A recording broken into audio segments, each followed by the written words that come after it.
So, good afternoon. It's not afternoon, it's forenoon only. So, Shubhodaya, Suprabhatam only. Now we are fortunate to have Professor Kapil Kapoor ji, a renowned academician of India, who has continuously been engaged in bridging the gap between modernity and ancient Indian wisdom. Throughout his career as a professor of English in Jawaharlal Nehru University in New Delhi, he has been engaged in conversation with different ideologies, along with his Shraddha in Indian tradition. He was rector of Jawaharlal Nehru University. Rector means pro vice chancellor of Jawaharlal Nehru University, and he is responsible for the establishment of Special Center for Sanskrit Studies in Jawaharlal Nehru University. And of course, Professor Kapil Kapoor is now the chairman of Shimla Institute, National Institute for Advanced Studies in Shimla, in Rashtrapati Bhavan. And he was also chairman for many policy making committees. Recently, language policy making commission. He was the chairman of that commission. And beyond that, Professor Kapil Kapoor was a very influencing professor in Jawaharlal Nehru University. He has influenced more than 1,000 students, not only inside classroom, outside classroom, right? You understand what he is doing. Even so-called left wing stalwarts come to Professor Kapilji and praise him a lot. That's his academic acumen. And his publications include 11-volume encyclopedia on Hindu philosophy. Very recently, Hindu Dharma, basically, not philosophy, Hindu Dharma, okay? Hindu Dharma. And two of his publications are with us, Text and Interpretation, and Dimensions of Panini's Grammarini's Grammar. You know, he was the sole professor in Jawaharlal Nehru University to teach Panini in the Department of Linguistics. Right? He was in Delhi University also. So, despite of so many disadvantages of academia in Delhi, he was standing for Indian knowledge systems and Panini's grammar, text and interpretations. Of course, he comes from a family where mother gives him Shraddha in Indian tradition and father gives him a kind of humor nature to face the challenges of life. Sir, you are so grateful, and I'm personally grateful to him. Today, he could not recognize me when he saw me first after almost my poor eyesight. 20 years, but only by just when I write mail, he accepted, just saying my name, right? And of course, I had an opportunity, great. I got his blessings when I was very young faculty in Tirupati, right, sir? So I invited him, and he accepted, and he was there to speak, deliver keynote address in a conference like this. And I'm thankful to you, sir, for taking your time, because he's not too old, just nearing 80. Just 80. 80, just 80. So that, no, sir, you continue to travel like this another 10 years. Don't worry, sir. So thank you very much for coming. And without taking much time, I welcome him on behalf of all of you.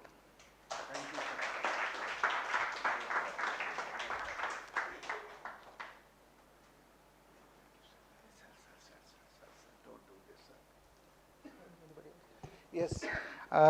Yesterday, Dr. Jayaraman delivered a very wonderful lecture on Tantra Yukti. Now I take this opportunity to honor him.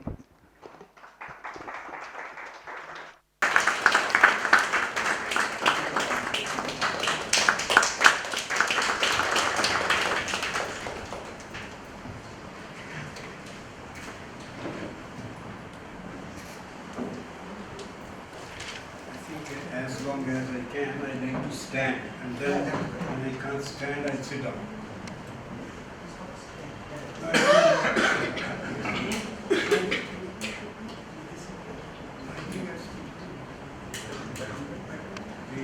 No, this will not work. This is something. Better sir, this works. This will. But voice, volume. I can sit. I sit down after some time. Uh,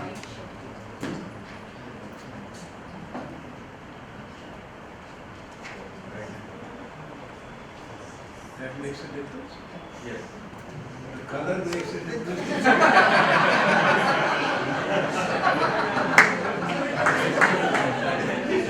It's also like.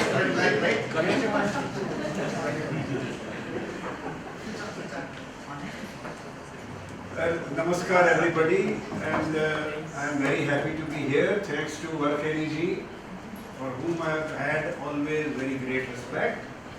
He is a great scholar, and I first met him in Tirupati long back. And my wife still remembers you, sir, that you made possible. My wife is an Aingar. You made possible her early darshana of the Lord at 4 o'clock in the morning. So I thank you on her behalf. She was happy to know that I am coming here. Sir has said many things, all nice things, because when Bhadri says that praise and blame are not to be taken literally. And secondly, now, in the last about decade or so, when people say he has done this, he has done this, he has done this, it's all past tense. It sounds like an obituary. But I was telling sir that in 2017, last year, my 2 books came. One was, after 12 years, Indo-Irish parallel texts in philosophy, aesthetics, poetry, and like that. And the second one is an 18th century Sanskrit text, Indra Vijaya, by Madhusudan Ojari, which I translated into English. It took me 5 years. I am not only past tense. The other side is that if you stand in water for a long time, and I have been teaching for 59 years, you see, and well, in a way, I am still teaching. So, more than 59 years, almost more than 59. I started teaching when I was 19.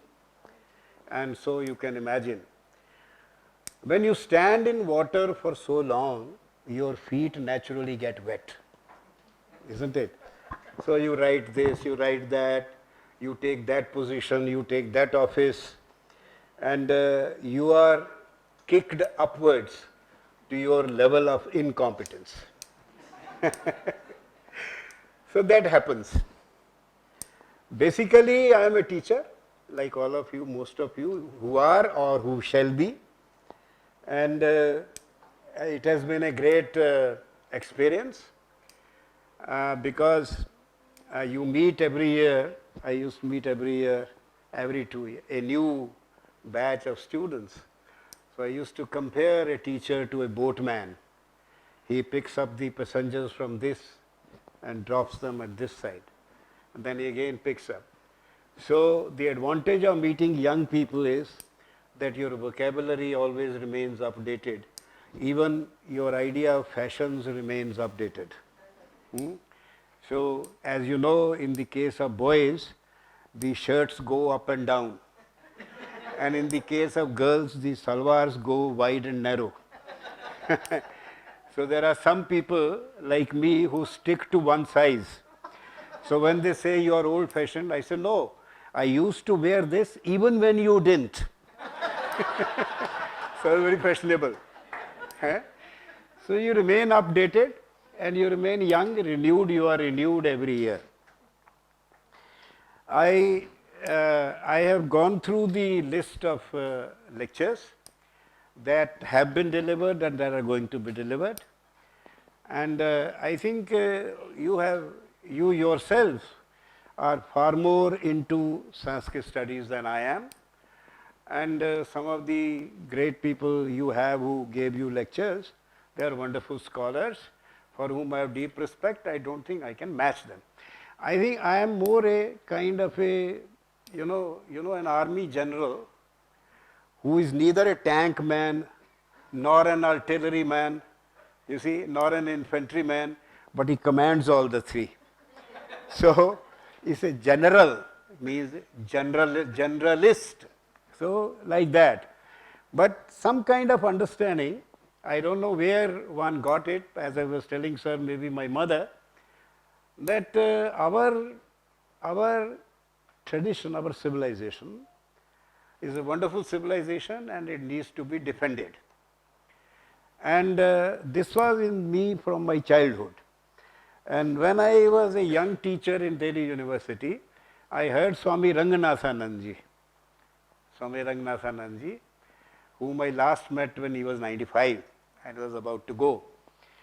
And I remember he was a brilliant speaker, Dhara Pravaha bolte the. And he said exactly this thing, that ours is a beautiful civilization, but it has to be defended. In fact, because our civilization has always needed defense, there have been critics, because we are an open society with open minds. We have the freedom to interpret, and we give freedom to interpret to others. We do not have sacred texts, we have knowledge texts, and we respect them very deeply, and it is the knowledge texts, and we don't prevent anybody from interpreting them the way they want to. So you see, Vedas, many people say they are sacred. I don't say that, because look, many people criticize Vedas. We have had instances where people tear Vedas, where people where the books are thrown down, but it does not in any way injure the Hindu sensibility, you see, or the attitude they have towards their knowledge system or their texts. Because Vedas were, I won't use the word abuse, it's too strong a word, were almost abused right from the time, nearly the time when they were composed. You see, the materialist skeptics, right from day one, and particularly after the great war, Mahabharat war, in which in 2 days 36 lakh people died. You see, after the Mahabharat war, the people in general, the society, they raised questions. What use is this knowledge? What use are these values? What use is this ideal system if it can lead to such casualties? In recent times, we have had an experience in after World War I, when in Europe also, after World War I, there was a great skepticism about what later on was called the master narrative, the great narrative being Christianity. That what is the use of all this Sermon on the Mount and all that when you kill 4.5 crore people in 4 years? So the same kind of questioning happened after Mahabharat war, and all the substance of our knowledge system was questioned. And you have people like Purna Kashyapa, Ajit Keshakambali, and one or two other well-known people, Maskari Ghoshal, who in different ways they questioned the knowledge and the essence of the Vedic idea system. But this did not put an end to it. I have an article, sir, I think it is on the internet also, loss and recovery in the Indian tradition. We have a mechanism of loss and recovery. Knowledge is lost, and the texts are scattered, but they are always rediscovered. The civilization itself fights back. The strong knowledge tradition is so dynamic that it fights back. As late as 19th century, the much maligned, much abused Max Muller, I don't join the people who abuse him, कि Christianity फैला रहे थे ये and all that.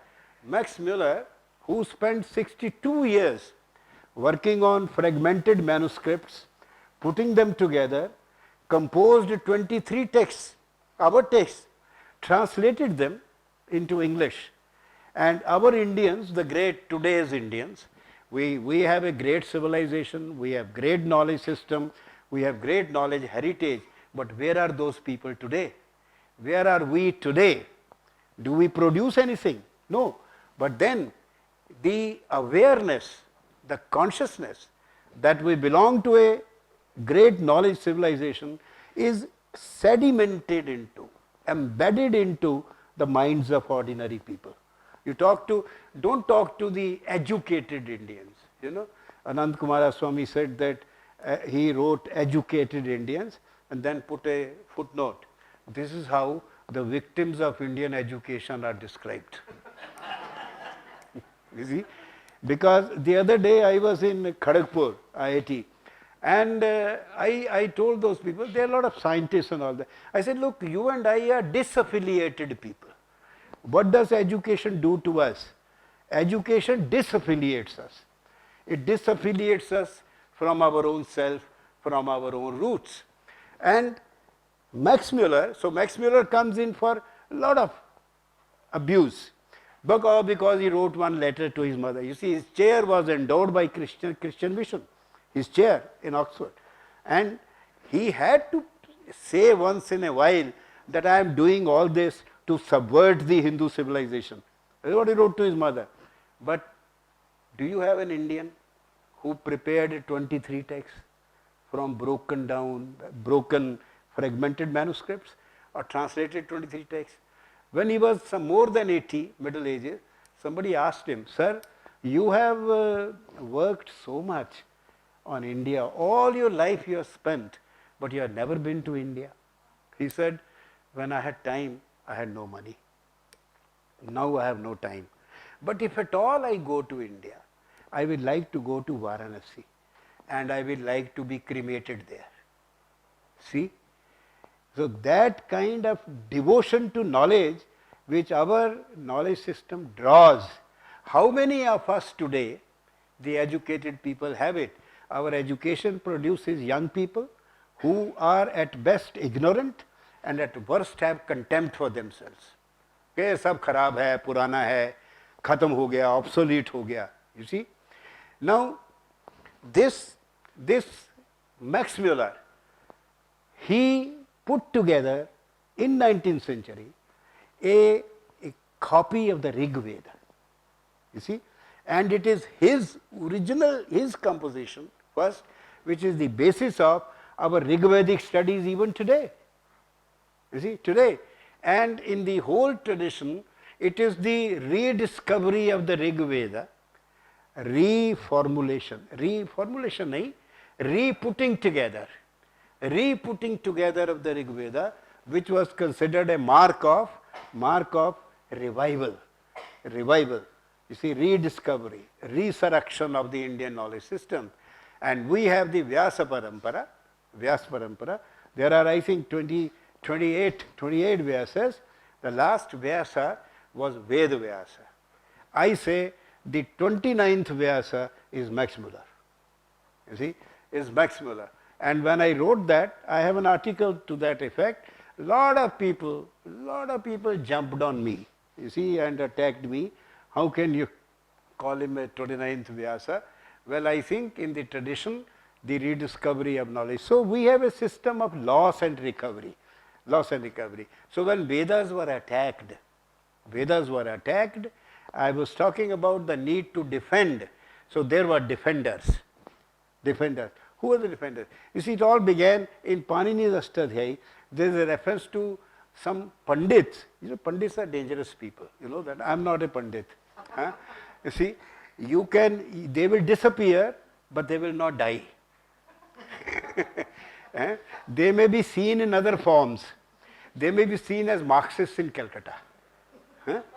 But they are there. They are there. So the Pandits, I mean, I am paraphrasing. Panini will not use this kind of loose, statement. But they put a lohi atta hota hai na, atta, dough, and they parat and put an agarbatti on that, and they'll go today. This is Gyan Devata, Gya Devata, Gya Devata. So it all started with Gya Devata. But mind you, in Ashtadhyayi, of the 28 philosophical systems, 27 are atheistic. 27 are atheistic. So, there is a period about, let's say, people say 4th century BC. I say decidedly Panini is before Buddha.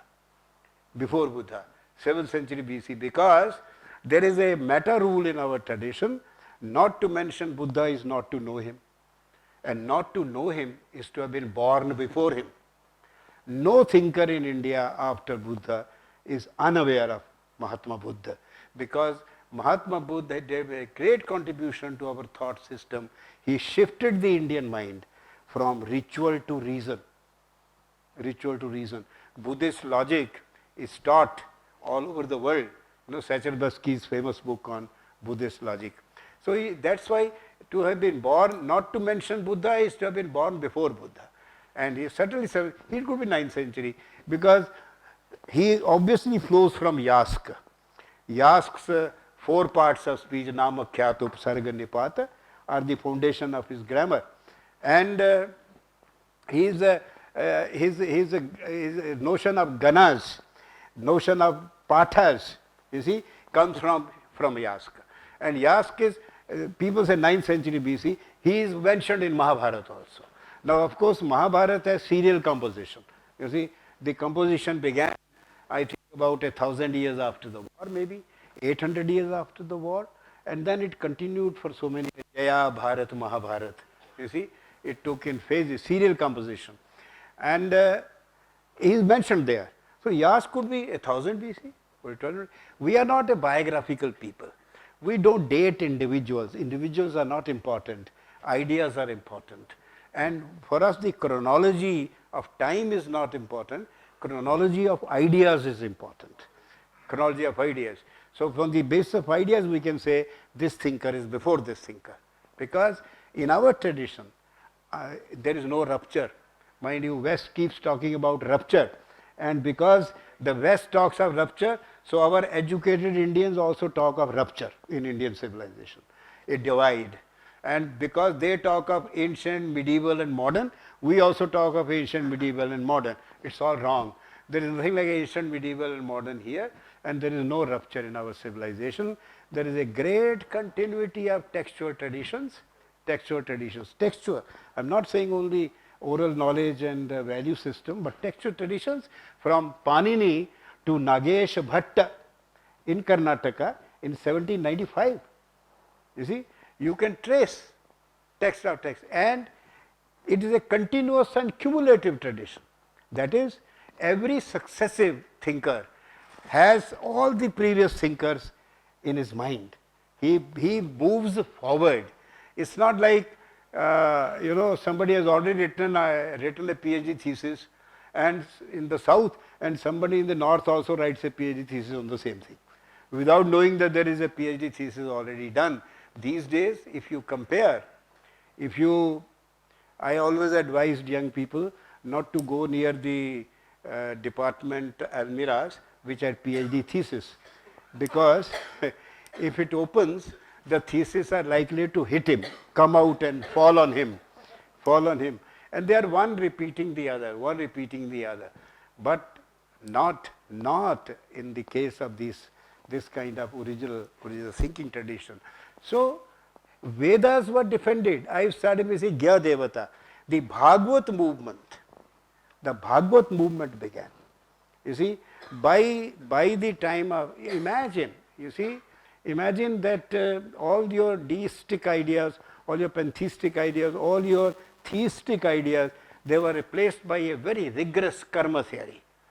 You see, this is the action. Karma theory is not only that you are deterministic, but also that it is the action which is important. Act, not thought, act.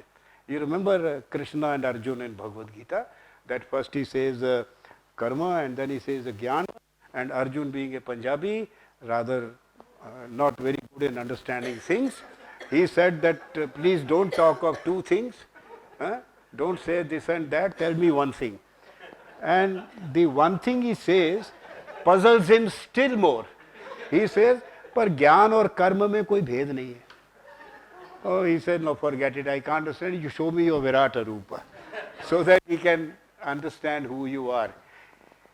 This Jnana, Karma or Bhakti, the three margas, and Karma, rigorous Karma.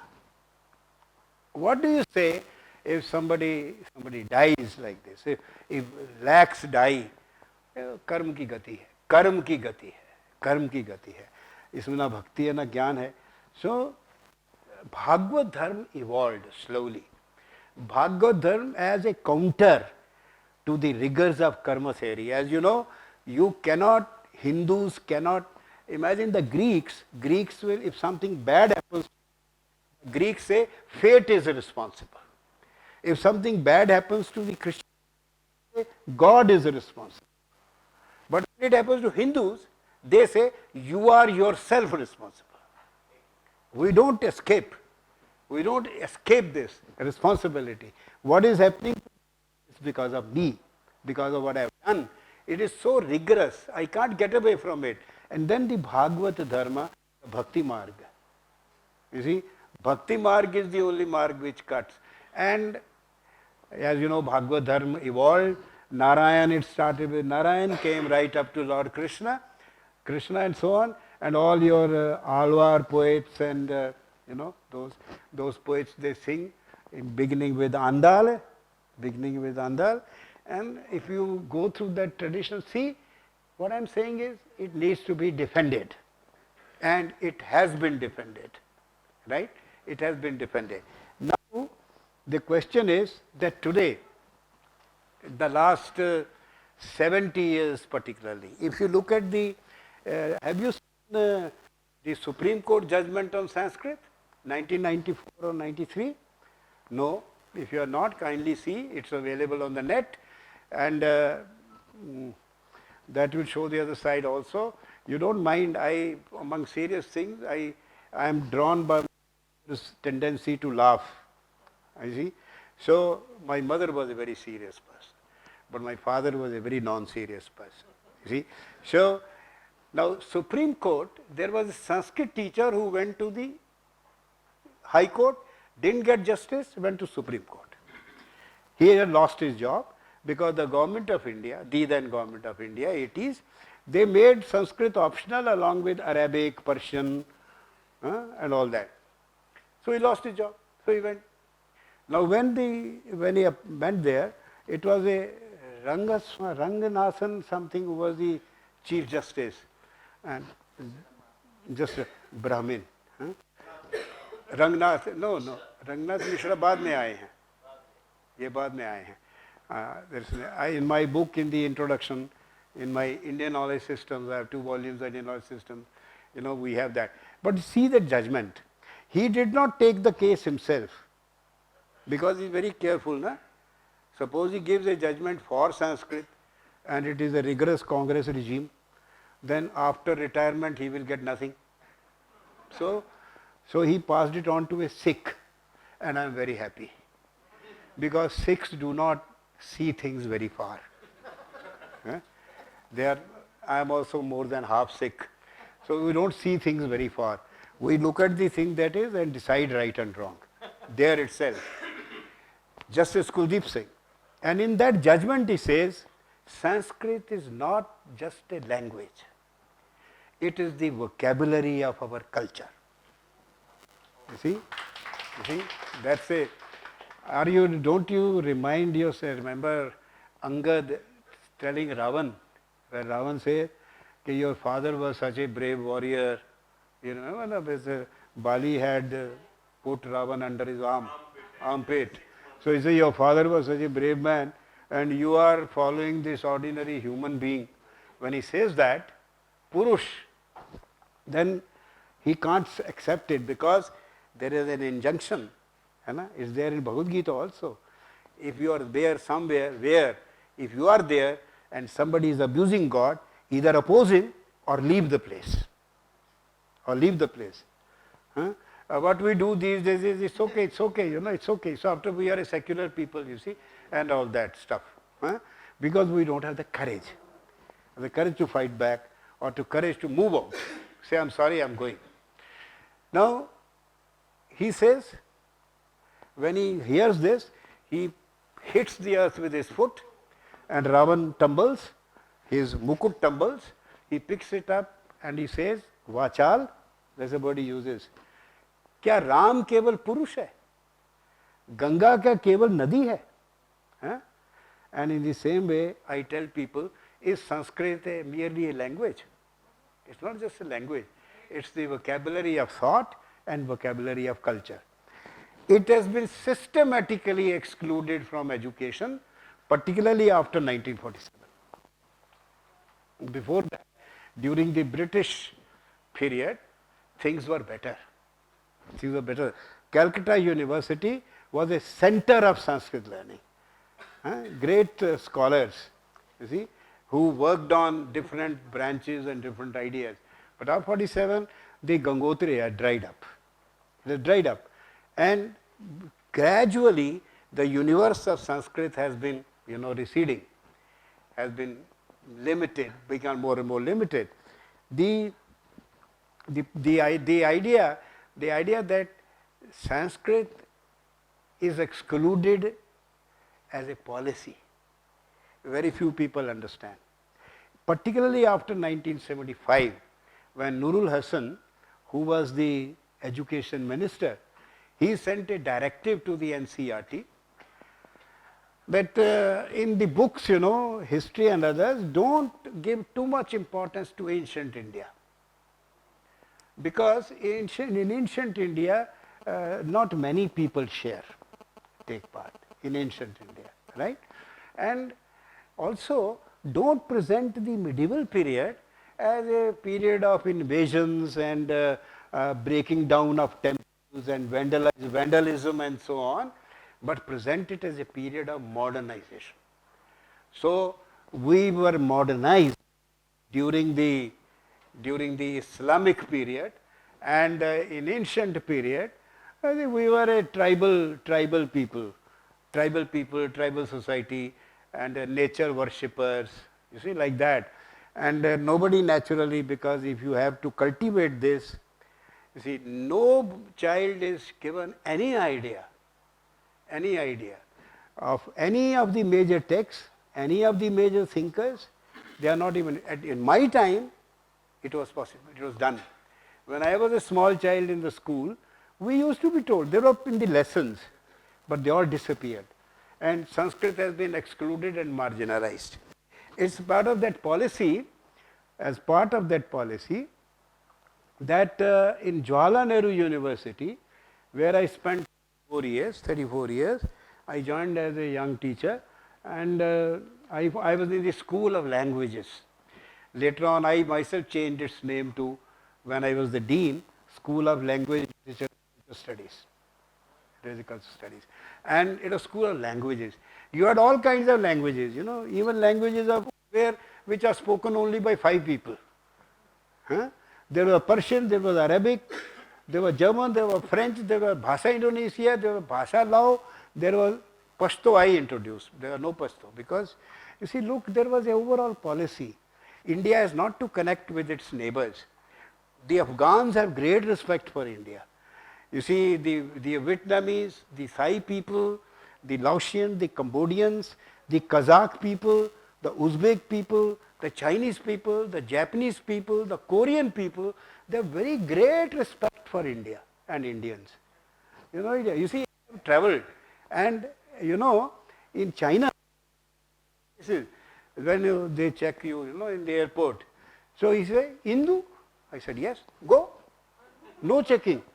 Because their word for India is Hindu. Hindu. Ha they cannot speak. Greeks also could not speak Ha. So it became Indo. Indo se India ban gaya. You see? So they Hindu. That's kind. And the philosophy professor of Beijing, sir, you know what my school teacher used to say? He says, do you know what Hindu stands for? Hindu stands for knowledge. Knowledge. I said, why don't you come to India and give a lecture?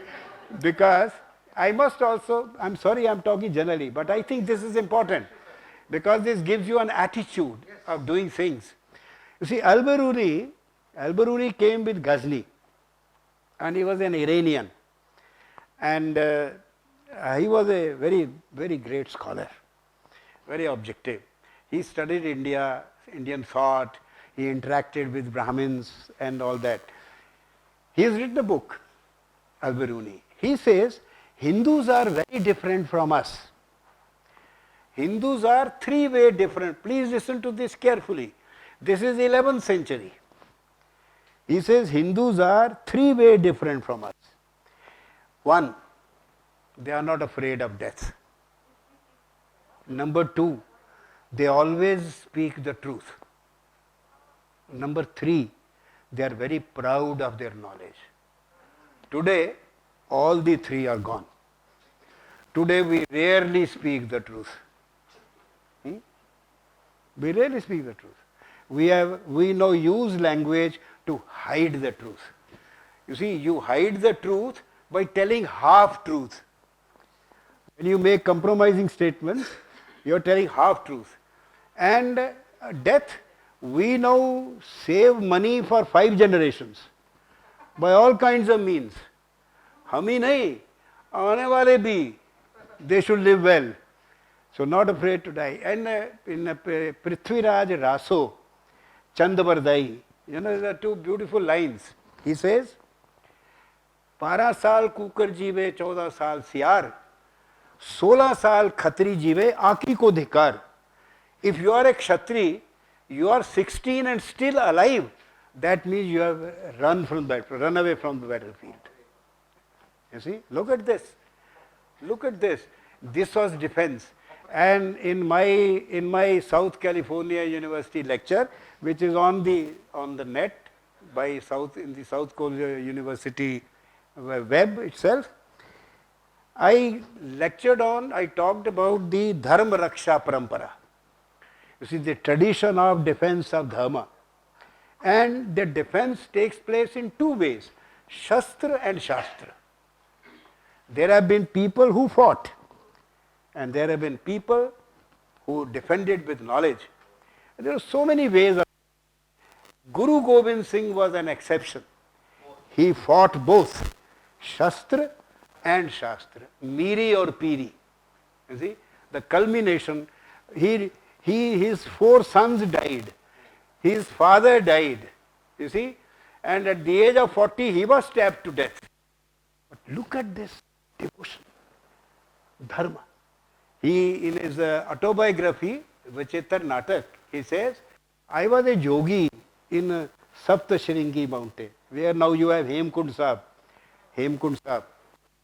And I was a yogi. Bhagwan ने कहा तुम्हें जन्म लेना पड़ेगा. You have to birth.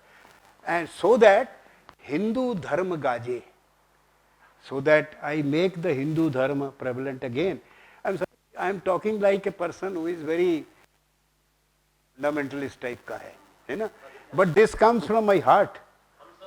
You see, I belong to, and my grandfather, eldest grandfather, he used to tell me that you don't know how much sacrifice our ancestors made to remain Hindu.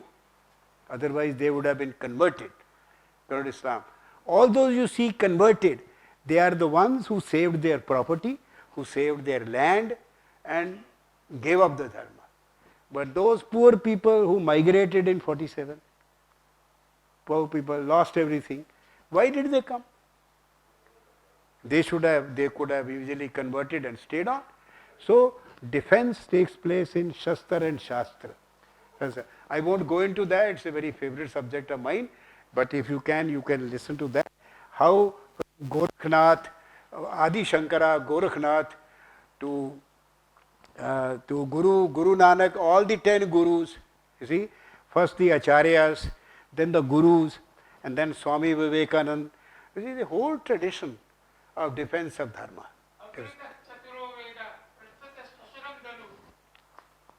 Yes, sir. Was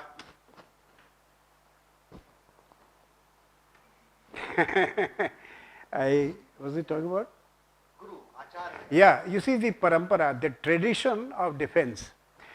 Now, when in JNU, I spent a number of years, and UGC used to give posts in Sanskrit. And the deans used to shift it to other disciplines.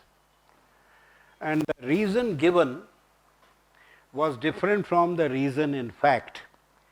The reason given was, पीछे लाल बहादुर शास्त्री संस्कृत विद्यापीठ है, बाजू में है, तो यहाँ क्यों? You'll be amazed. When as dean I started working for a Sanskrit center, I went to UGC chairman was Amity Desai. I used to call her Almighty Desai. So I went to see her, and I had made about 100 files given to all possible people. So I gave one file to her. She said, but why? You have this right next to you? I said, oh, no. And you have a wonderful department in Delhi University. I said, thank you very much. I'm sorry, now I understand. We have an economics department in JNU because Delhi University does not have an economics department. While Delhi had a Delhi School of Economics. And we have a political science department because they don't have a political science department. Yes, I agree with you. We should not have Sanskrit. So I left many people, I won't name people, who at that time took a lukewarm attitude. But you know, it worked. And finally, it went through. In 2000, we were able to. Now I must tell you first this. So there was no Sanskrit. And the system of syllabuses, the system of disciplinary formations, excluded Indian knowledge systems, Indian systems and all that. Well, in 1998, under the inspiration of G.C. Pandeyji, I don't know whether you have heard of him, was a great historian, great Sanskritist. He, at the last part of his life, at the age of 87 or so, he was translating Rigveda into Hindi. He had done 5 mandalas when he passed away. So that kind of he has a wonderful book on Vedic culture. So like I have been blessed in the sense, some of these older people, they used to bless me and they used to encourage me. So I did a conference in Indian Institute of Advanced Studies in 98, Indian Knowledge Systems, and 2 volumes, and this is published, it is all there. So I thought to myself, the system, you don't wait for the system to change. So the reason given was, this is there, but the real reason was that Sanskrit basically is not just a language. You see, why Sanskrit is important for us today? It's important because it is the carrier of a massive knowledge tradition. Massive knowledge tradition. You can look at the, for example, I remember because Vienna Sanskrit Oriental, you see the Sanskrit conferences every 4 years are organized by Europeans. They don't organize conferences on Greek or Latin, but on Sanskrit. They started it. And if you look at their schedule, you have a whole university in a single conference. All disciplines are there, and there are texts in all disciplines, texts.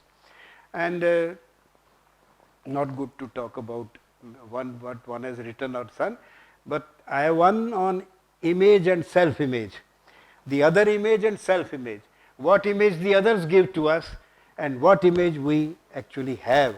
And you find that is such a strong, long tradition of thinking, intellectual permutation in so many areas, domains of knowledge.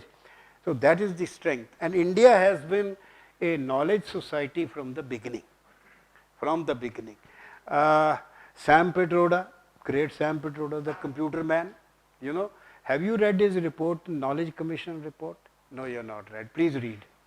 Because he says in the first line, now we will make India a knowledge society. Because we were an ignorant society. We knew nothing. We didn't have anything. And in the entire report, the word Sanskrit is completely absent. No, it's not there at all.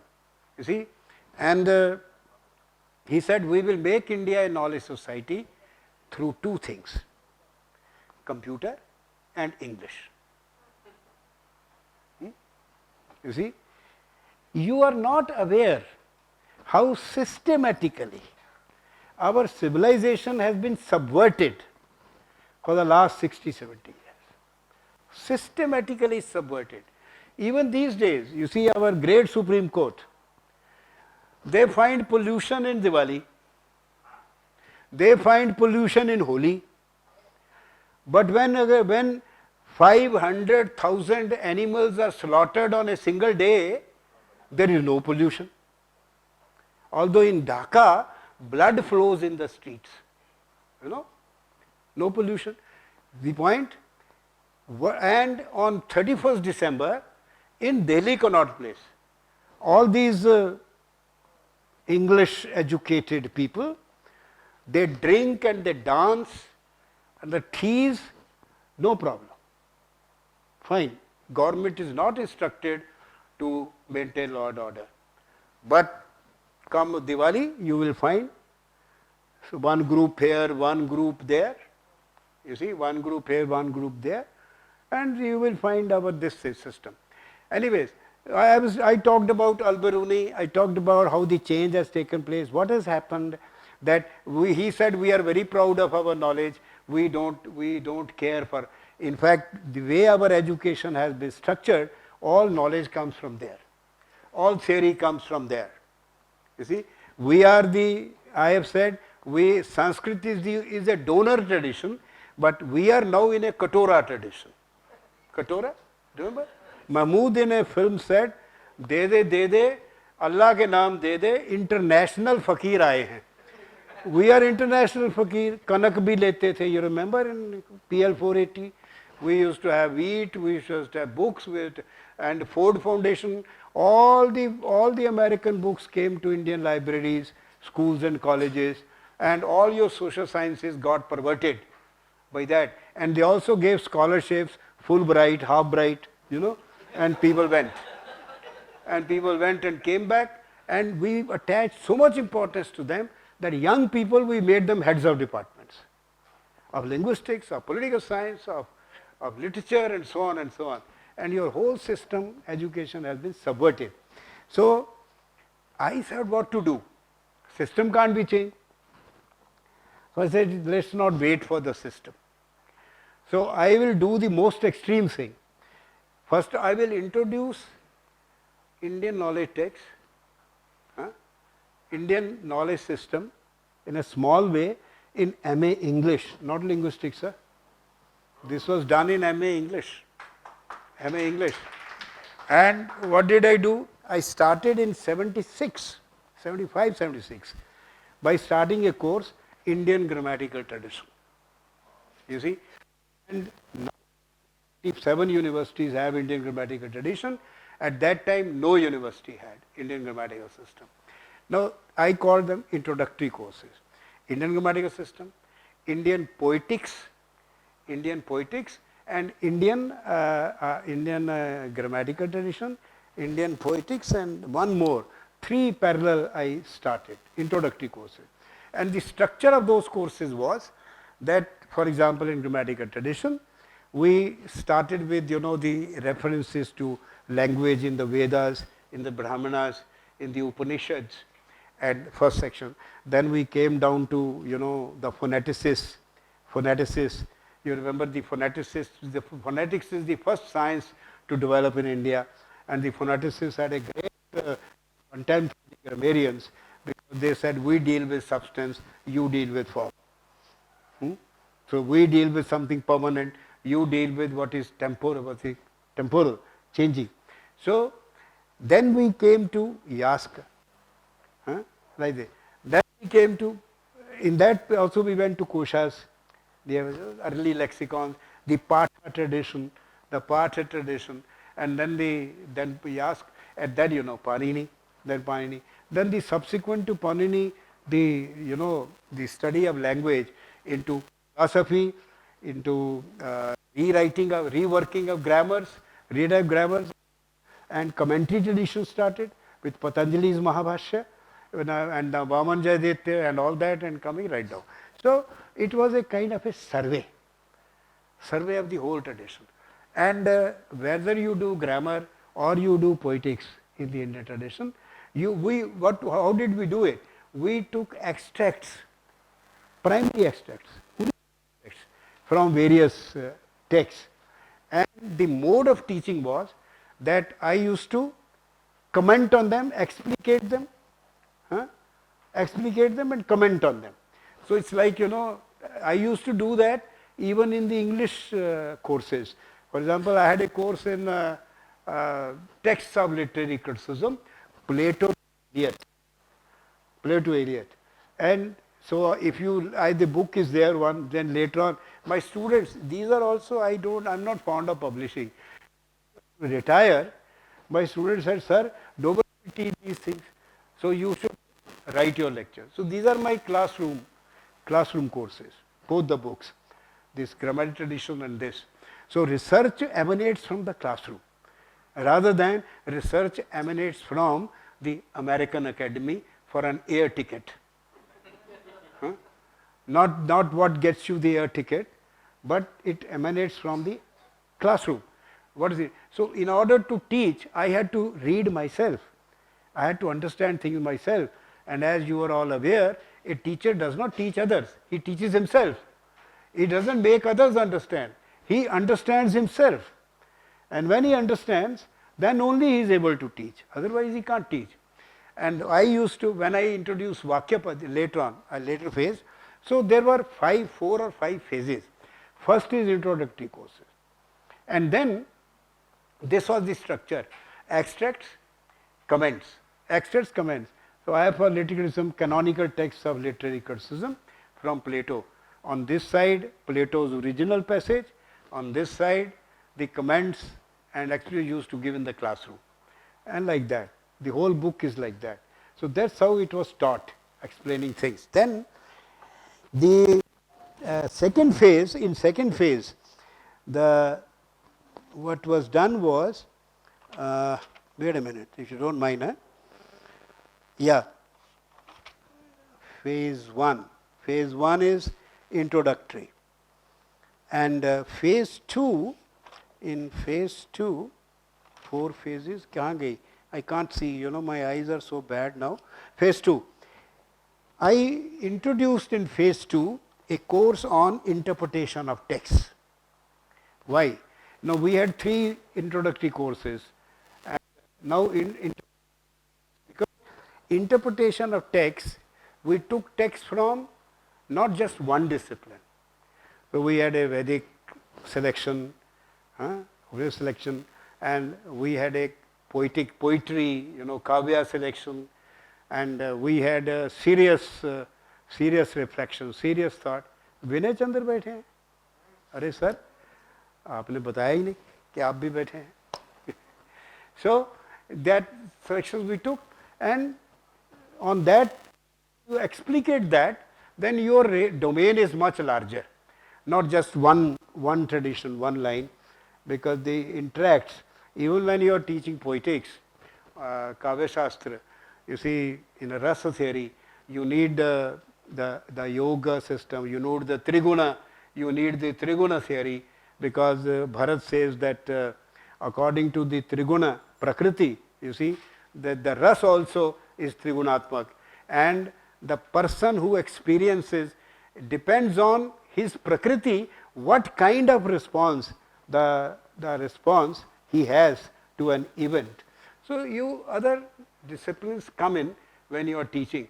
So interpreter takes, and it was a very popular course, and in fact all courses are very popular because I was a radical.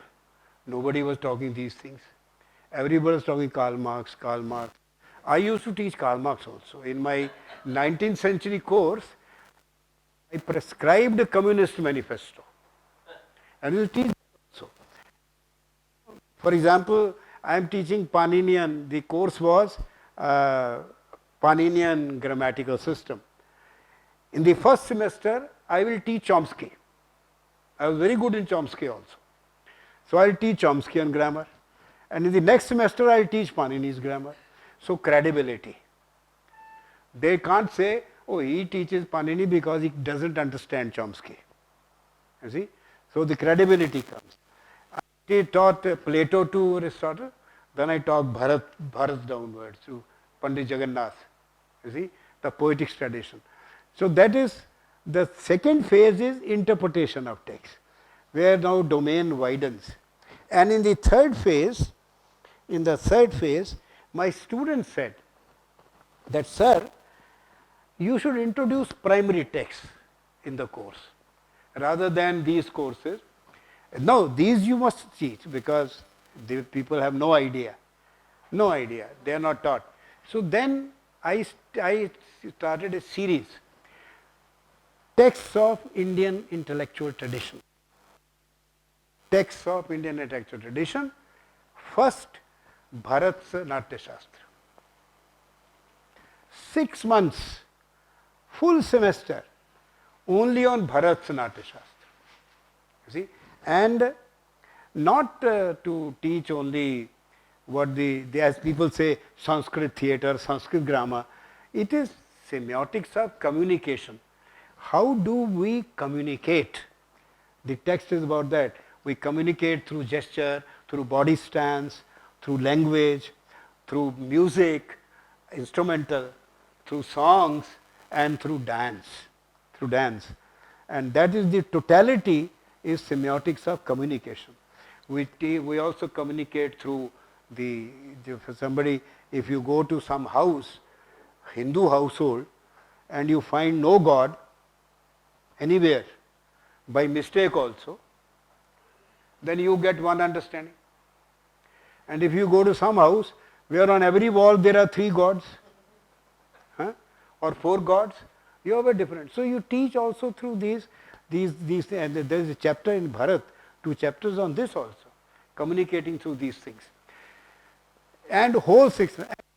Course was so attractive because it is the alternative to Western literary theory. Bharat's Natya Shastra, as he himself, Abhinav Gupta, means Natya does not mean excludes Kavya. You see? And therefore, because Kavya in Bhama, Kavya is both Gadya and Padya. It's both verse form, poetry, and it is also prose. It's also prose. So this Natya Shastra. Then the students were they were so thrilled. They had 2 responses. One was, sir, how can one man, compose such a text? I don't know whether you know. For example, in the mudras, gesture, the hand gestures, we are told that when we are talking of something unpleasant, our hand moves away from our body. Kharab hai, bekar hai. But when we talk of something which is good to us, we say, my brother, bada acha aadmi hai. No, this is observation. It's an observation. And hundreds of such things. So my students said, sir, how can, and that this is only one mudra. Even the stance of the neck. He talks about when the neck is held like this, neck is held like, or like this, this signification. So they said it can't be one man's work. Huh? Now I said, you may be right, because we have a tradition, parampara. What is parampara? Parapara. Earlier, later, later becomes earlier, then later. A shrinkhala. It's a shrinkhala of knowledge. गूथा हुआ. It's like, you माला पिरोते हैं ना आप. Why do you have varnamala? And you don't have English alphabet. Varnamala, because there is a system. Ka, kha, ga, ka, cha, ta, tap, pa, pha, ba, a, I, u, bara khadi. There is a system. But A, vowel, B, C, D, vowel भूल गए. फिर E आ गया. है ना? F, G, H, I आ गया. J, K, L, M, N, अरे vowel नहीं बोला, O आ गया. No system. No system. But Katyayana, in Vajasanai Pratishakhya, he is the one who lays down the Varnamala. He used the word Varnamala, garland of sounds. Garland flowers का होता है. पहले लाल हैं, फिर पीले हैं, बीच में एक सफेद है, फिर पीला है, फिर लाल है. You see, like this, so it's a garland. Now this systematization in Bharatanaट्य Shastra, they said no one. I said possibly, possible, because our, remember, we are not worried about the author. Who was Bharat? We don't know. Who was Gautama of Nyaya? We don't know. Kannada, कौन था? Literal means kan bhukta, kan khata tha. When in Bihar village, when the crops were cut and they were taken away, then this man will go out, pick up the grains, and he used to live on that, and he is a materialist philosopher. You see? So he is not a Marxist materialist or worldly materialist. He was an ethical materialist.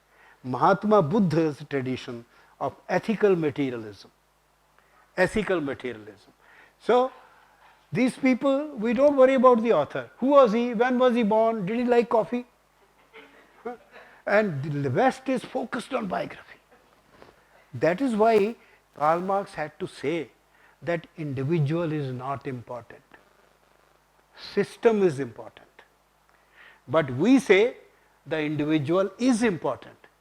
But you don't have to give him a name and a place. कि कौन था, कितने साल जिया, कहाँ पैदा हुआ. Many years ago I was in Polachi, Tamil Nadu, and lecturing on Bharatanaट्य Shastra. And before me, in Tamil Nadu people are very, we are different and we are older. Our Tiru is older grammar, and Kavya Hathol Kapyam, and the word Kavya is from Kapya, like this. ठीक है? So somebody spoke before me, said that Bharat was an Aryan, and the Natya Shastra was composed in Kashmir. Luckily, there were large number of boys and girls. It was a college, and the old people were very few. I have a theory about old people, that old people are pots of clay. You can break them but not change them. And young people are pots of gold. You cannot break them, but you can change them. So they will listen. So I generally, when I go to places where students are there, I start by saying, I am not talking to them, to these, I am talking to you. So you listen. So I told them, tell me, boys and girls, the dress that the girls wear when they dance Bharatanatyam, do you think they can wear in Kashmir? It is so cold there. What they wear is a piran. And I say, do you see the Kashmir dances? They just keep doing this. Inside a huge blanket, all the Kumauni and the Gadwali and these dances, they are like this. That's all. If you jump around, you are likely to catch cold. So I asked them, could it be composed? They said, no, sir. I said, most probably, Natya Shastra was composed in Polachi. And I'm very happy. And they agreed with me. It can't be. But I said, of course, it's not important. It's not important. It's an Indian text, ancient text. It continues to be alive, and so on. Anyways, so the first course was Natya Shastra. Second response was, there are 2 English translations available. Then now there are 3, but they are equally bad. Satguru and Goswami and one more. They were so much into it, they said, sir, the translations are bad. I said, then let's do this. It was a very bright class. In that batch, 6 of the students got JRF. You see, and total JRF in India at that time were 8.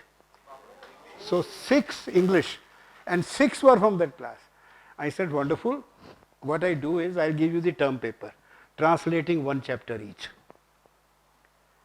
And all those translated chapters are with me. Publishers, my publishers have been telling me, sir, isko chhapwaiye, thoda editing karna hai, parnika. But they translated. They translated. So this, you see the participation. So when second course, texts of Indian intellectual tradition. So you see the methodology.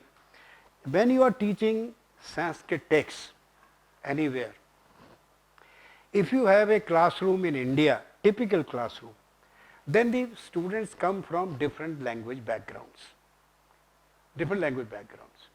Now, for example, in JNU, we had Christians, we had Muslims, we had Hindus, we were from Northeast, from South, and because of that, I had made a practice, sir. I never used to ask the names of students in the beginning. Never. And in the mid-semester test, when they had to sign their names, I used to send a student of mine and said, don't tell me. At the end, when the result came, then I started looking, and then many times these courses were topped by either a Christian or a Muslim. As many times as by Hindu students. And I used to tell them, look, it's wrong to say that these are texts of a particular community. Can I say they are written by my ancestors? How do I know? They are written by people who lived in this land. They belong to all the people who live in this land. Nobody can appropriate them or claim them as their own. And if you opt out, if a small community says, we will not read these, then the loss is not of the tradition, because the tradition has lasted. The loss is ours, because we are debarring ourselves from participating. The only alternative knowledge tradition. So then second, Vakyapadiya. I must tell you this, because your subject is research. No, research is not, as Roland Barthes says, it's only hunting. And it's a certain amount of cleverness. If you don't get an exact reference, you cook one, put it in the footnote. You may hope that the examiner will never know. I'm not talking of that research. And I'm also chary of the word methodology. Method is a Western obsession. And method springs from a literal scriptal tradition, written tradition. And it springs from what Francis Bacon called in Novum Organum the empiricist methodology. Observation, sensory knowledge, quantification, permutation, and so on. Now, in India, our thinkers used to see things with their eyes shut. With their eyes shut. So the whole methodology was different. It was an oral tradition, and the creation of knowledge, storage of knowledge, and transmission of knowledge was through word of mouth. The word of mouth is the most democratic system of imparting education, because the receiver does not have to have any training. He has got ears given by God. Eyes, God has given a lid to shut them, but He has not given a lid here. So even today, in the early morning, 6:30 to 7:30, whether it is Avdeshanand or Murari Bapu, millions of people listen to them. Explicating Upanishads, explicating Ram Katha, Ramayana, Ram Katha. You see, millions of people. How many people read these texts? Very few. But we all know Indians are highly educated. We confused education with literacy. You see? But you can be non-literate but highly educated. Like the Panwadis of North India, who will, quote Ramcharitmanas or the Bhakti poets like this. It's all there in their minds. So the composition could be serial. As you retell. So methodology, sir, I have my own, but I will not spend much time on this. I used to teach a research methodology for years in JNU, and both the linguistics English together, and we had all kinds of research methodology. But one change that I made with my senior Professor Gill, H.S. Gill, was that we introduced them in the research methodology to both the Western theory and the Indian theories. The Indian theory. So, in the reading list, it will have both. And in teaching, it will have. We used to focus on Western, I used to focus on Indian texts, Indian theories. So, Vakyapadiya, the second course. First was Natya Shastra, texts of Indian intellectual tradition.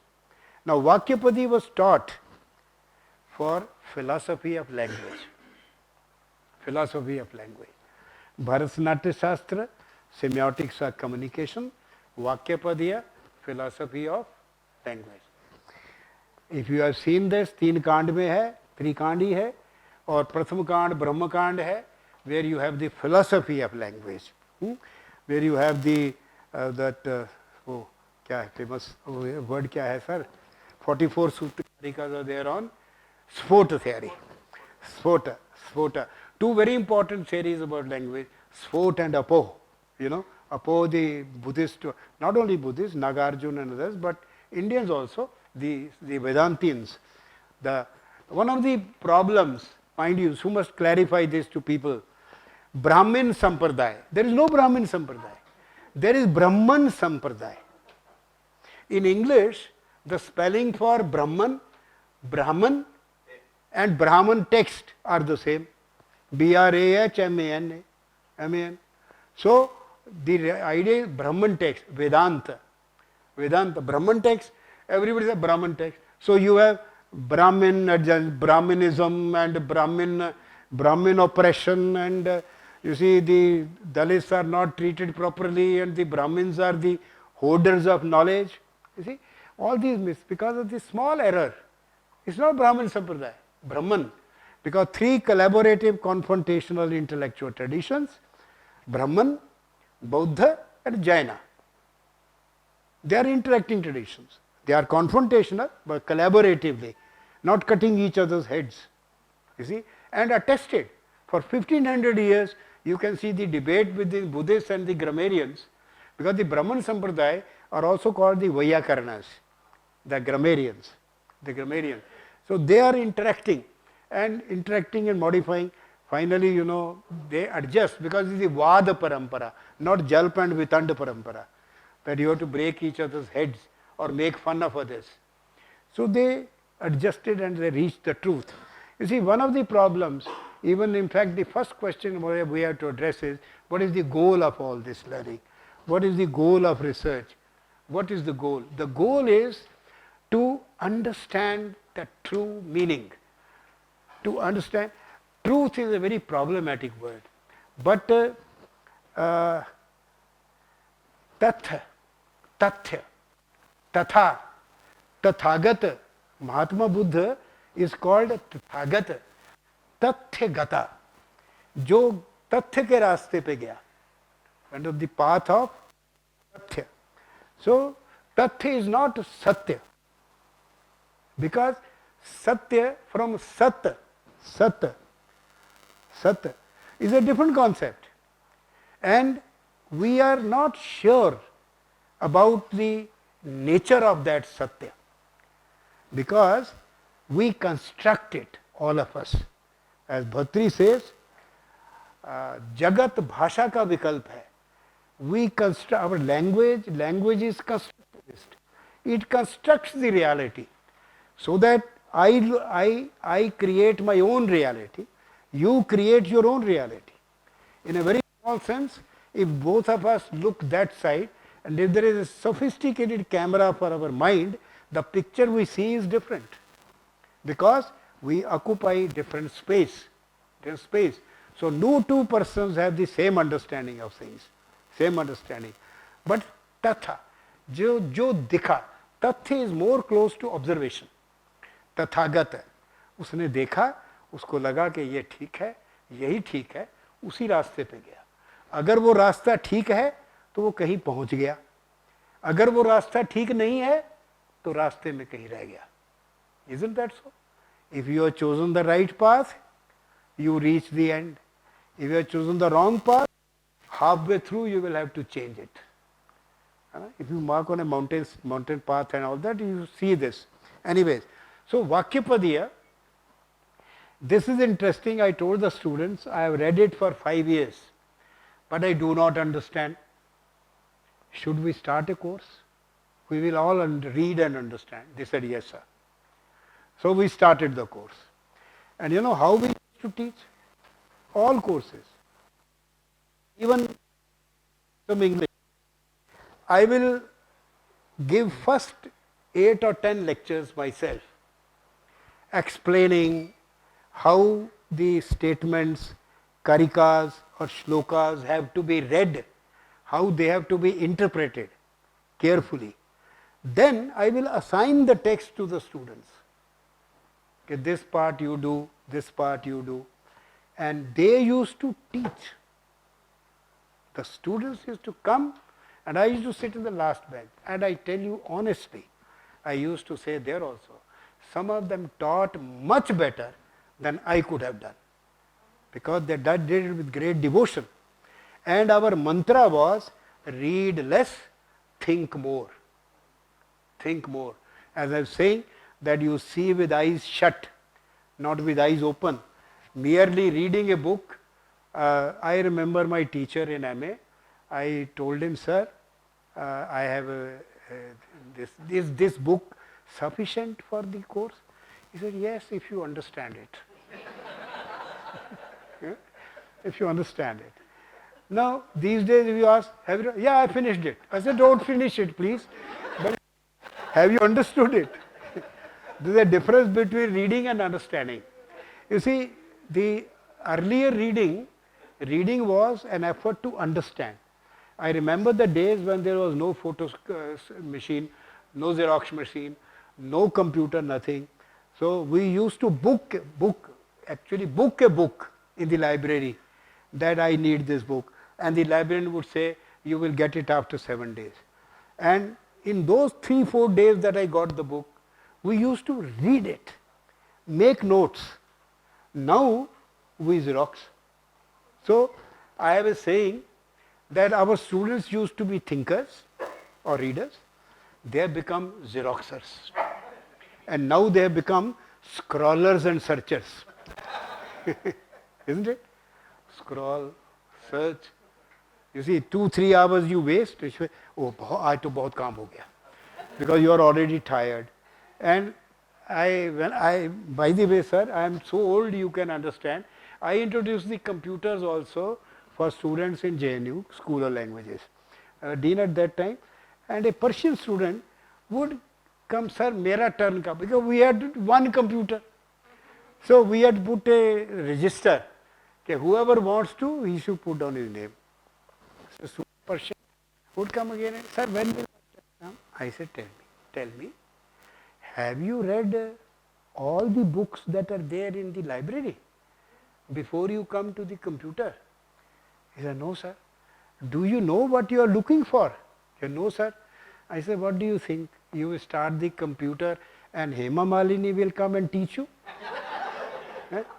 You first read the books and then make up your mind. What are you looking for? Otherwise, you are only searching and scrolling. And you think you've done a lot of good work. Anyways, so we distributed and we did. I remember one girl, Chakravarti, first name I have forgotten, was very brilliant. And she read Bhartrihari's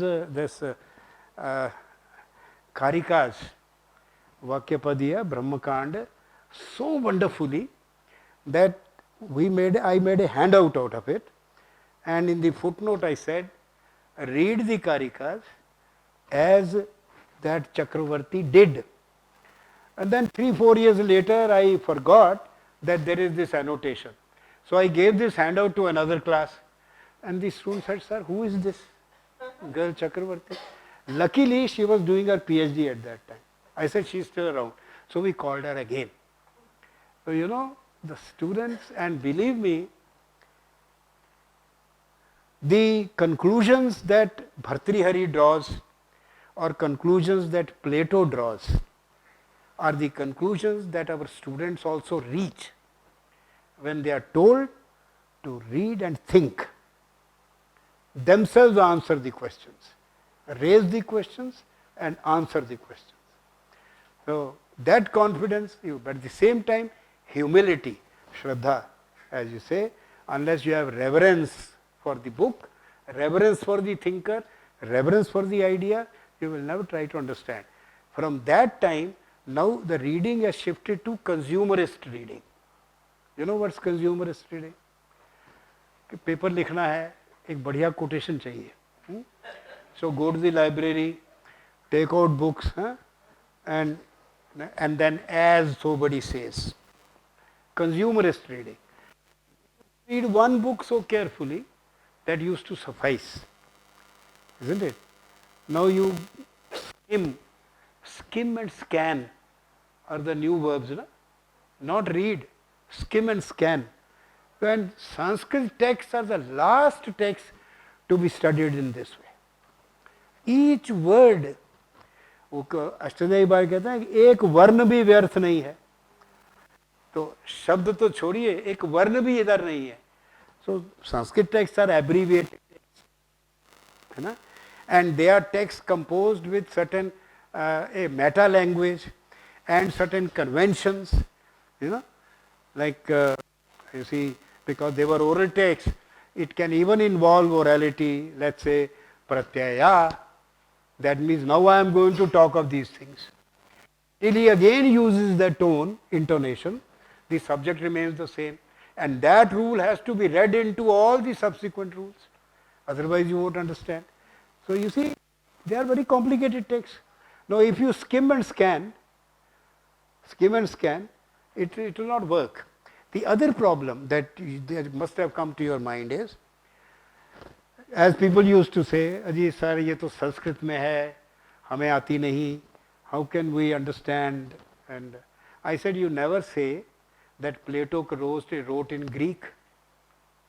You don't. Have you ever heard anybody say that Plato padhte hain, Aristotle padhte hain, that they wrote in Greek? You read them in English, no problem. Although there should be problem. In the case of classical Greek texts, translation into European languages is very defective because there is no continuity between the classical Greek and modern European languages. But there is a great continuity, total continuity between Sanskrit and modern Indian languages. Large amount of vocabulary is the same, tatsam tadbhava. And the technical vocabulary particularly is common to all Indian languages. So here, because I had a multilinguistic class, I used to tell them, if you get a translation in your mother tongue, and they are available mostly in Malayalam, they are available, in Kannada they are available, in Bangla they are available, in Telugu also available, earlier texts in Tamil also available, and in Gujarati and in Marathi, and very many. In Hindi and Punjabi, not many, but Punjabi people don't read na much. So they don't know the books are there. So but you given them a job to fight on the border and you expect them to read also. It's like a housewife complaining to her husband, who is a student and scholar, that you don't do any homework, you don't clean the utensils. Now how can you do that? You do one job, you don't do the other. Panini was a Punjabi, by the way. He was a Punjabi. And so Vakyapadi, this is the method we followed. I told them that from Sanskrit to Indian languages, it is not translation. It is rendering the Sanskrit text into Indian languages. All you change is the grammatical ending. That's all. In English translation, there are many problems. So you have to be very watchful. For example, Brahmakand, Shabd ko word is not correct. Atma, soul, not correct. And whether Parameshwar or Ishwar or Bhagwan or Paramatma or Brahm or God with capital G or Lord, it doesn't work, because we don't have, these are not synonyms. In fact, there are no true synonyms in any language, you see. And when somebody says Yoga ka Ishwar, he is different from everything else, Parameshwar, Paramatma, Brahman. He is different, because Yoga Ishwar, Smriti hi in Ishwar. He doesn't have much memory. No point in praying to him. He won't remember in the evening. So that Ishwar is a factor, but not a. You see, these days we have made God into a travel agent, into a hotel booking person, and into our marriage arranging person. भगवान ने देखो बेटी की शादी करा दी, भगवान ने मेरे को टिकट दिला दी, कोई टिकट नहीं थी. भगवान बेचारा इतना काम नहीं करता इस तरह के. Don't do this kind of thing. So use translated text into Indian languages. By the way, this, sir, I think one we have to abandon as Sanskrit people is our insistence that you have to read it in Sanskrit. You see, that way we restrict the domain, we restrict the audience, and it is not necessary, because Sanskrit is important all over the world, not just as a language, but for the knowledge text, ग्रंथ जो उसमें है, ग्रंथों के लिए. And that's it. So third course was Ashtadhyayi. Imagine whole 6 months English MA students in JNU studying Ashtadhyayi. Even Sanskrit department don't teach, just Ashtadhyayi for 6 months. Isn't it? And what did we do? Why did we teach? Not to learn Sanskrit. Although there are two schools, whether Ashtadhyayi is a pedagogical grammar or is Ashtadhyayi a linguist grammar, but it can be effectively used as a pedagogical grammar also, no doubt about it. But we studied it as a proto-grammar. You see, proto-analysis of a human language. The structure of categories, intercategory, intra-category hierarchy, through which a language domain is analyzed and then stated. Statement is made. Making a statement of knowledge is as important as discovering knowledge. You see? So the Sutrek and the conventions, like the case markers, if you have this case, that means the left context. If you have this case, you have the right context. and you have the adhikara, and you have all those things. So it's a powerful mind, and that's why the grammar is taught even in NASA. In NASA, they teach the system by which Panini analyzed the human language. It is the only complete, comprehensive, explicit grammar of a human language in only 32,000 syllables, not even words. So economical.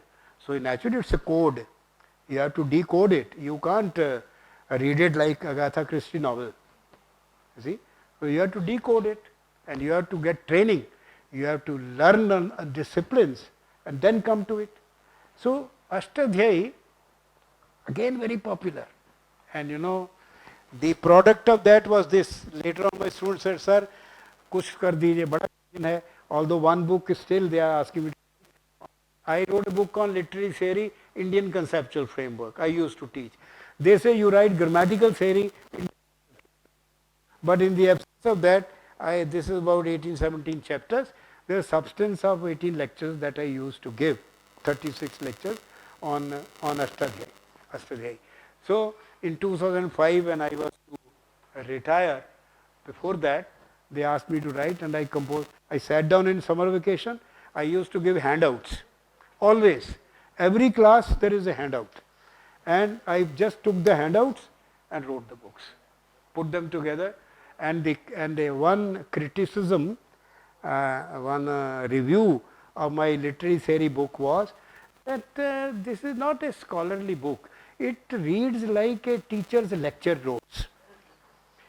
Lecture notes. I said this is a great tribute, because that is what is said about Aristotle's Poetics also. That these are lecture notes. There are notes he made. So they read like lecture notes. Third course. And the fourth was Yoga Sutra. Now Ashtadhyayi, remember, not to learn the language, but to understand analysis of a language domain, the structure, the categorical structure needed to analyze a knowledge domain. It is an ideal. I have in this one article on the meta language where I show the hierarchy. So in fact, Panini's Ashtadhyayi is the first classic example of Advaita philosophy. You see, gradually moving towards one, from Bhed to Abhed. You see, from the sepiyan, samudra kinare, kauri shells, to Shabda Brahma. You see, the Shabda Brahma, the Moti. The grammarians went in search of, there is a saying, grammarians went in search of the kauri shells, and they ended up by finding a pearl. So Shabda Brahma. So a classical example of the Advaita system, which later on became a very important philosophical system. So Yoga Sutra we studied for cognition and cognitive processes.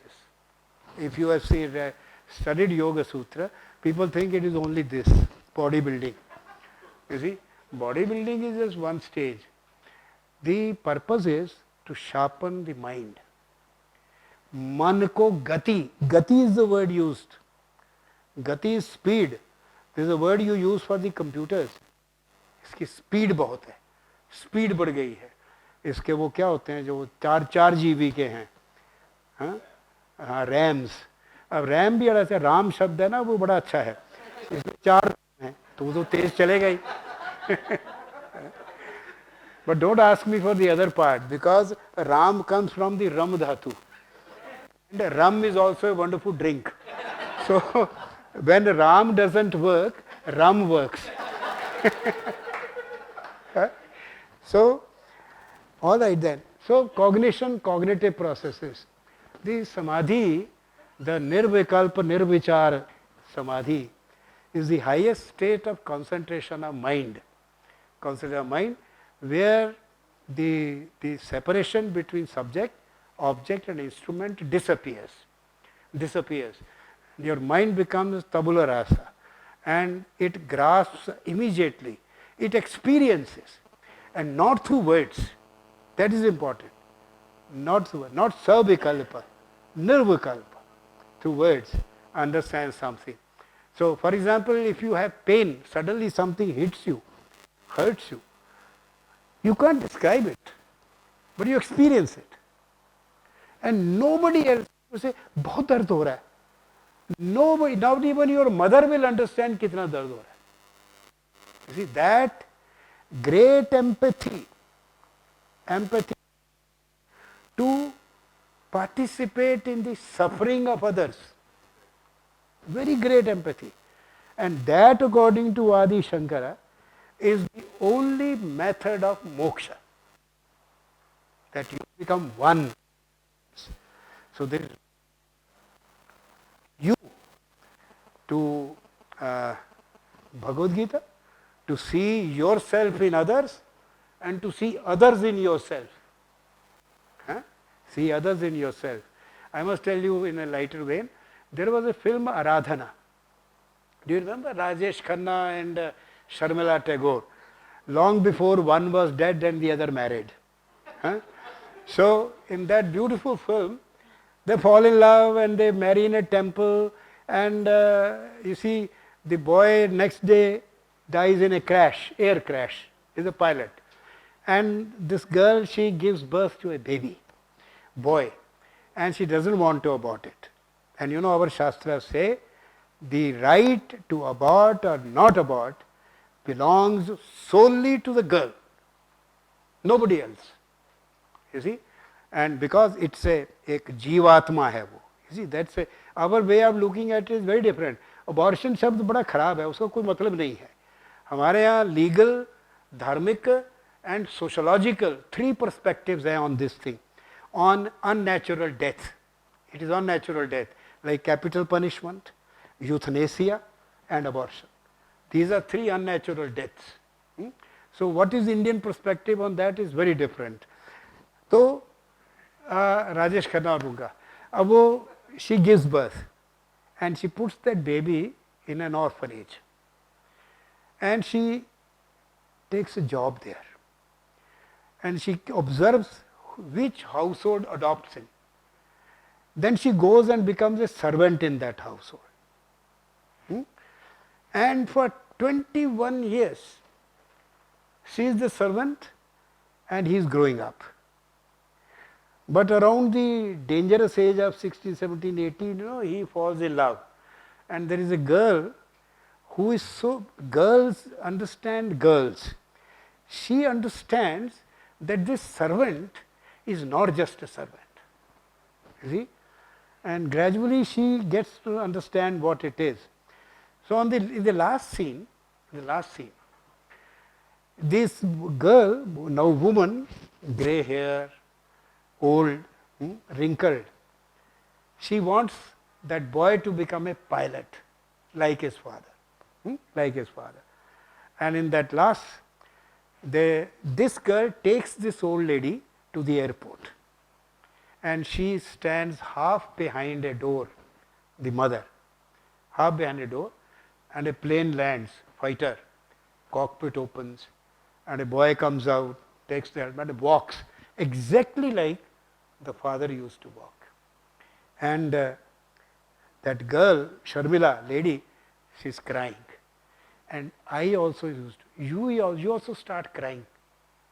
And I remember my daughter shouting, Papa, jaldi aa, tumhara rone wala scene aa raha hai. Papa, jaldi aa, tumhara rone wala scene aa raha hai. Now look at this.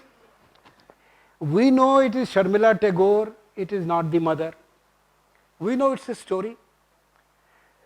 But she portrays that suffering so well and communicates so well that I also experience that suffering. And I also cry. Now at that moment, I am much larger than I am. I am not just selfish. I am able to understand the suffering of the other. You see, I am nobler at that moment. That is the effect of art. It, as Abhinav Gupta says, Sattva Udreka Prakashamay. सत्व का rise होता है, and it all becomes effulgent. It is so beautiful. What is beautiful?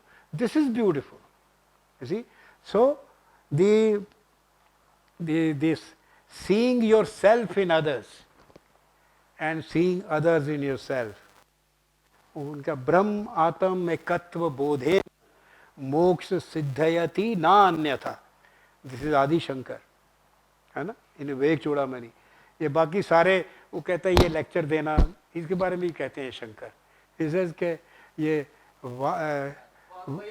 शब्द जाए, हाँ, कौशलम, इससे कुछ नहीं होता, इससे कुछ नहीं होता. Then I asked the Shankaracharya or Sringeri ji, I said, but he used to lecture all the time. Adi Shankar. He used to go around and he used to explain. So I said, but he says it is all. Then of course Shankaracharya ji explained. He said, look, he was not doing it for himself. He was responding to jigyasa. Responding to jigyasa. यहाँ तो monologue चल रहा है ना, वो जिज्ञासा है उनका. और एक एक का उनका कोई क्लेश है, उनका एक एक का कोई है जिसको वो रिजॉल्व करते हैं, वो और चीज़ है. So this is how anyways the Ashtadhyayi and the योग सूत्र, द स्टेट्स ऑफ समाधि in one of the Upanishads, Mandukya, one of them, where you have the 4 stages of psychological stages, where the Sushupti Avastha, and from Jagrat to that, so that corresponds to this when you have the Samadhi levels.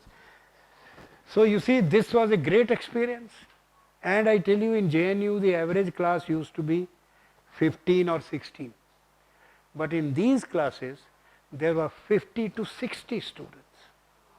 They will come from all centers, they will come from other schools, because this was the only room where the other tune was sung. Generally there was the same tune everywhere. Society में बड़ा injustice है, औरतों के साथ बड़ा धक्का होता है, बड़ी कास्टिज्म है, बड़ा ये है ना, सब वही चलता था सब जगह. और प्योर आइडियाज के साथ Kant's critique of pure reason ऐसी डील करना, it was a new tune and large number students.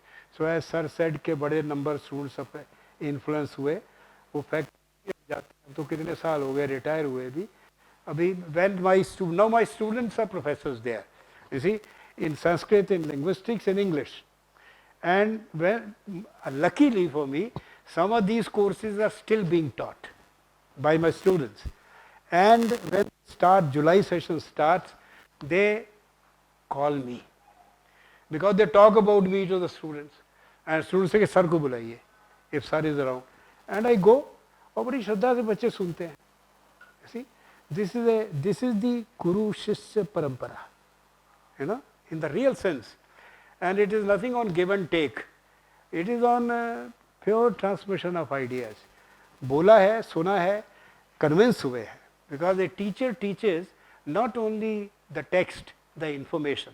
A teacher teaches by his method, his modeling, how he walks, how he talks, what are his values. You see, the students learn from that. They learn personality and not just information. And gradually, not that they are absent, even today, they were always few, but they are still, you see, they are still there. I must, क्या time हो गया sir? हो गया? 5-10. No, I'll just tell you one thing. I'll go on quickly, but before that I want to tell you, in Kanpur Kala, a rural girls university, state university, where I was advisor for 4 years, at the age of 1920, at the age of 73 or so. There was a teacher who had done his PhD with my student in JNU. See? And he was teaching the girls. And what was he teaching the text? Kavya Mimamsa of Rajshekhar, which was translated by my student earlier than the guide, this guide of this teacher. She had translated it as an MPhil dissertation. And that is the only English translation of Kavya Mimamsa available. So he had prescribed that book in that class. And he said, Sir, aap chalo. Aaj class mein chalo. So these are 4 generations involved. There is Sadhana Parashar, who translated Kavya Mimamsa. There is Dhananjay Singh, who guided the PhD. And there is Ajit Singh. I am above all, 4th. So 4 generations are there. See? This is how the transmission takes place. But the teacher has to do nothing but teach. No research. Paper छाप रहे हैं, conference में जा रहे हैं, वो ABP point क्या होते हैं वो? हाँ, वो एपी पॉइंट्स बना रहे हैं. एपी पॉइंट्स अपने आप बन जाते हैं. There is no need to make an effort for them. You see, if you just do your job, nothing else, the other points all come by themselves. So I will now proceed with the next point that I want to make. This was the second phase. In the fourth phase, I started introducing Indian thought into research. What did we do?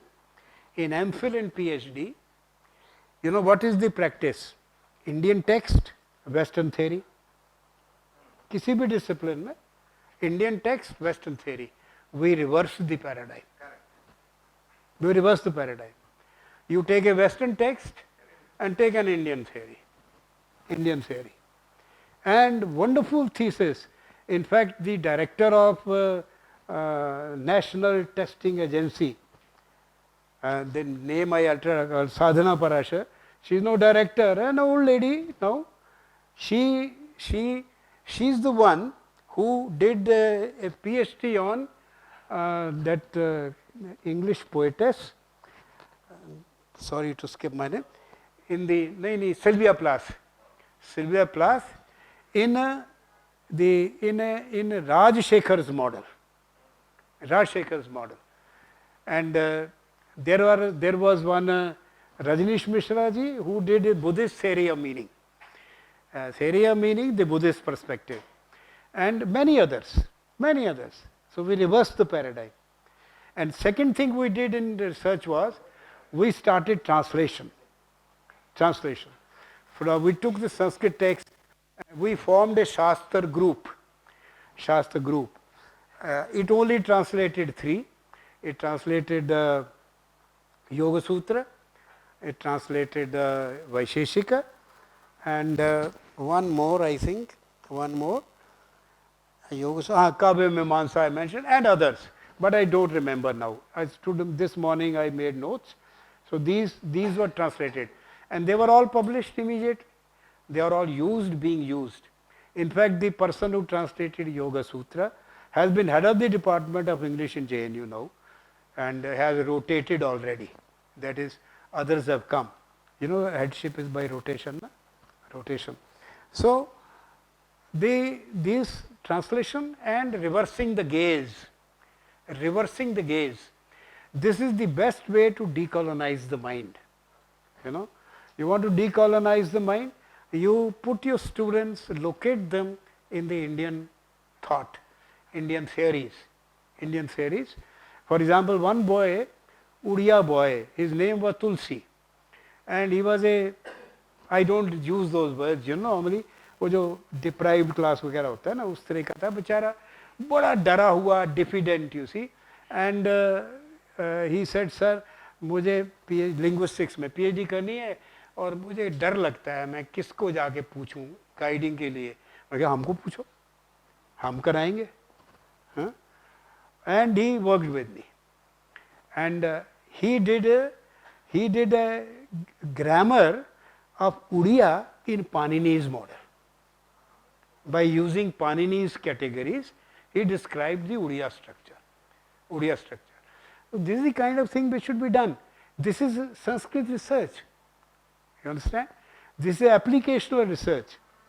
And I used to tell later, he is now associate professor in Central University of Jharkhand.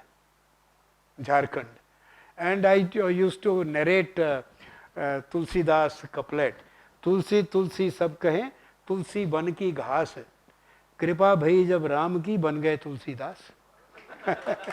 तो वो तुलसी तुलसी तुलसीदास बन गए. तो इसी तरह there was a girl Bharati. She came from Tirupati long before we met, sir. And again she was weak and she didn't know English much. She had come, she was an assistant professor, but she didn't know much, and she came on the UGC scheme. Again, people wander around and they would come, and I will say, yes, you work. I remember that I rewrote her MPhil dissertation 3 times with her, every sentence changing and correcting. And isn't it nice to find that she is now Pro Vice Chancellor of the Tirupati Women's University? So head of the Department of English and so on. And I went there this 50th year of our wedding. By the way, I have been terrorized by my wife for 52 years. So this we went to Tirupati on the 50th year, and she called me and she took me to the classroom and she introduced me and she started crying. You see, this is a tribute, and this kind of love and affection you get is the return. But it comes only from not thinking about yourself. आजकल लोग biodata बनाते हैं ना बहुत ज़्यादा, कि यहाँ apply करेंगे, इधर करेंगे, या ध्यान रखते हैं कि वो नया DA का इंस्टॉलमेंट आया है, वो सैलरी में लगा है कि नहीं लगा है. So these problems. And when the Pathshalas were turned into deemed university, I was the chairman of that committee also, Lal Vagera. And earlier they used to do some good work. Once they became deemed university, they have started doing work.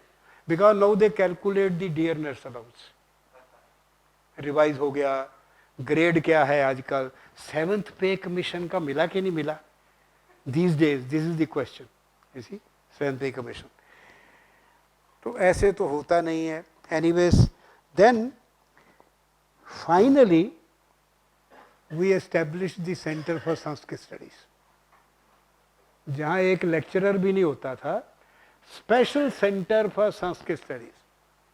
Special means I could have put it in the School of Languages as a department, but I knew Sanskrit will be swallowed by others.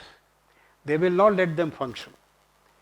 The genuine Sanskrit scholars are very humble, very polite.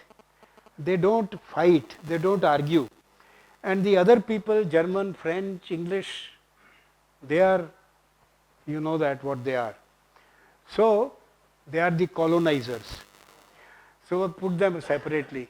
Then one day I was asked, later on, recently, because now we have turned it into a school of Sanskrit and Indic studies.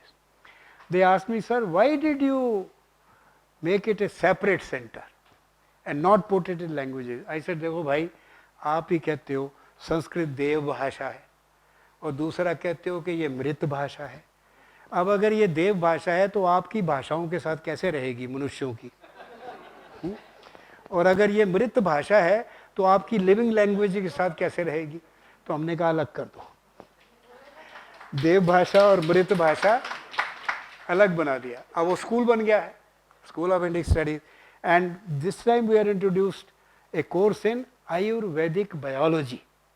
Now see what I am trying to tell you, that in the today, if you have to make dent in Indian education, you have to sort of become trans-language and trans-disciplinary. Use Sanskrit text as the source, as the mine of knowledge, but communicate in a language which is not necessarily the same. And secondly, you should train people in appropriate translation, because it's very difficult. In Sanskrit text, the technical words should not be translated into annotate. You can annotate them, but not translate. Give them as it is. In the Shastra group, we drew up a charter of this translation, right? Anyways, I think I am also now tired, sir. Thank you very much for listening patiently.